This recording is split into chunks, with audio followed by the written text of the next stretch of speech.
Hi, friends. All right, the next chapter is evacuate now. Look, says the officer, you need to evacuate now. It's mandatory. We can't just leave these animals. Cowboy sticks his finger in the orange cat's cage. The cat rubs against it, purring like his life depends on it, which maybe it kind of does. The officer sighs. You don't have a choice. We can't just leave them, says Boots, and I have to applaud her enthusiasm, as I wonder why she'd risk her life for us. There is no explaining humans. Just got word the bridge over Big Fork Creek collapsed, the officer says. You guys gotta move. Boots snaps her fingers. Wait, you have a cop car, right? Yes, I have a vehicle, ma'am, says the officer, but the way the roads are looking, probably not for long. Okay, says Boots. So we evacuate. We evacuate every last dog and cat and gerbil we can get in your car. The officer purses his lips. And take them where exactly? Shelter at the high school. That's where we've been sending people. They're not really set up for it, but once we started flooding and the elementary school stopped taking pets, they agreed to do what they can. The officer grumbles, considers, goes for it. The three humans load cats and dogs, parakeets and hamsters, one after another into the police car. Some are in cages, and some, including a couple of unhappy cats, are on a tug-of-war strings. Finally, it's our turn. Looks like there are 9 of us left. I'm having a little text-to-text connection, if those of you know the story of Noah and the Ark and how all the animals went. That's what this reminds me of. Cars full and then some, the officer reports, struggling to shut the shelter's front door against the rising water. We are officially out of room. Cowboy looks at us, his eyes teary. Don't worry, fellas. We'll be back. He sniffles. I promise. You think we should leave the cages open, at least give him a fighting chance? Asks Boots, in case, you know. Sure, but they couldn't handle this current. I can barely stand up. Cowboy shakes his head. Look, I'll borrow my brother's bass boat. We'll come right back. Hopefully the water won't get much higher than this. Okay, then. Boots gives a grim nod. Stay calm, friends. Like that's an option. Next chapter is preparing for the worst. The wind slows for a moment and the room goes silent. We stare at the black pool swallowing the cages below. A chew toy shaped like a pink turtle floats past. It's just us and a whole lot of water. I check out the group. 2 cats, 1 bunny, 6 dogs, including Snickers, Boss, and me. There's nowhere to jump, no tables, no cabinets, no space above the upper cages. And as Cowboy pointed out, the current is probably too strong for us to tackle anyways. Folks, don't give up hope. You heard them, I say. They're coming back for us. No way they are coming back, says a sad-faced beagle mix. Give me a break. You never know, I say. I'm such a lousy liar. Oh, yes, we do, my sister mutters, just loud enough for me to hear, and we share a look. Look, chances are the water won't get too much higher, I say, but just to be on the safe side, pile up anything you have in your cage, bowls, toys, towels. Who died and made you the pack leader? Asks a big mutt with a graying snout. Well, it beats howling like babies, I say, and instantly I remember landing in Stretch's domain. Howling like a baby is exactly what I did. I had a dog biscuit this morning bigger than you, says Gray Muzzle. What about me? Someone squeaks. Does the bunny get a vote? Hold on, Thumper, says the orange cat. This clearly is a job for higher feline intellect.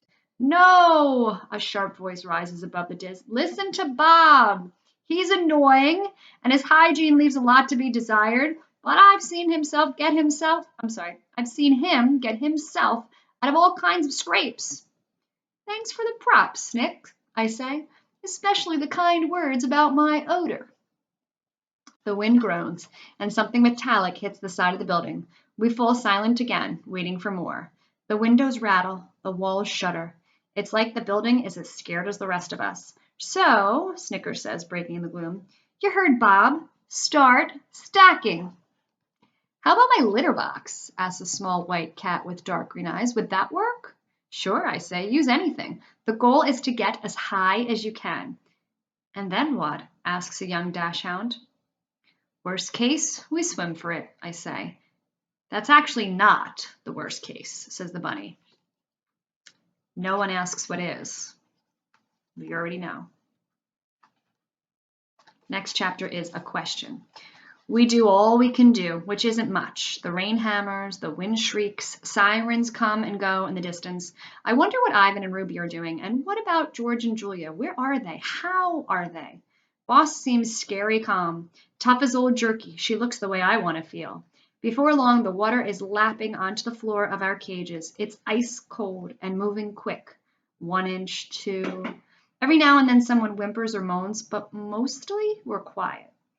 If you can stand on your hind legs, guys, do it. Climb on anything you got, I suggest. I turn to Boss.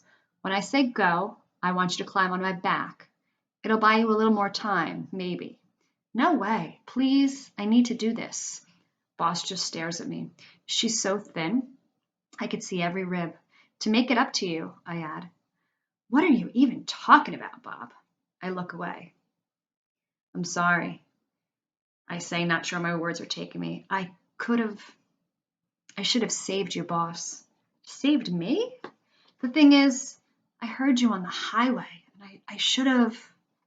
My voice trails off. I stifle a sob.